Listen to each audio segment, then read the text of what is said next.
এই কথা বলেন, কিসের মাস? মিরাজের মাস, রজব মাস। আল্লাহ বলেন, হাবিব রজব মাসটা হলো আমার, শাবান মাসটা আপনার, রমজান মাসটা আপনার উম্মতের জন্য আমি স্পেশাল করে দিছি।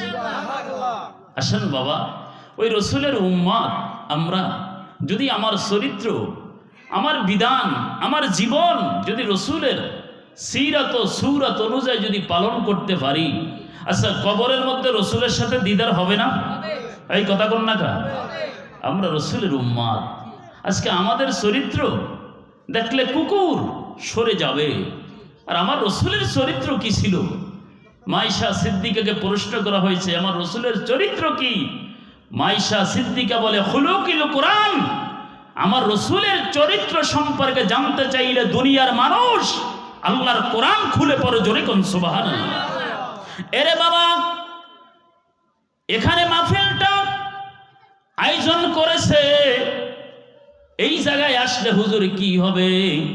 আমার আল্লাহ বলে, জিবরাইল বন্ধুর কাছে বলে দাও, জমিনের ভিতরে কোনো মানুষ যদি কোরআন ও হাদিসের আয়োজন করে, মাহফিল করে, ওই জায়গায় মানুষ যদি কম হয়, আমি আল্লাহ ৭০,০০০ ফেরেশতা পাঠাইয়া দেই।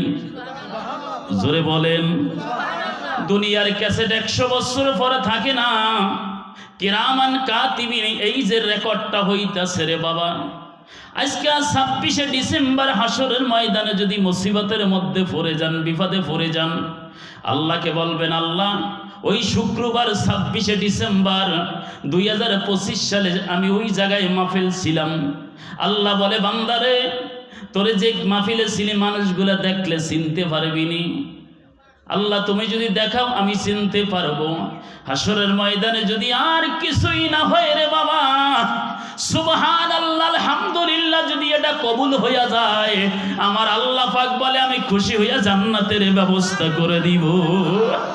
নবী আমার কেমন একটা কথা খেয়াল করে রে বাবা, আল্লাহর নবী দু জাহানের বাদশা নবী, কেমন তারা নবী।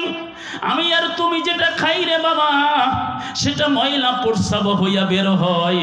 হুজুর মোস্তফা যেটা খাইতো, ওটা মেশকে জাফরান হইয়া বের হইতো। আরো জোরে।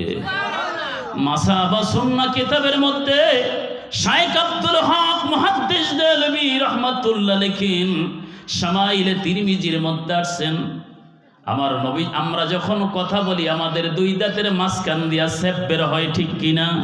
এই কথা কোন না কা? আমরা কথা বললে দুই দাঁতের মাঝখান দিয়া সেপ বের হয়। আমার হুজুর যখন কথা বলতো, ইজা তাকাল্লামা রুখিয়া খুজু বাইনা মিসানায়া, হুজুর যখন কথা বলতেন তাদের দুই দাঁতের মাঝখান দিয়া নূর বের হইয়া যাইতো।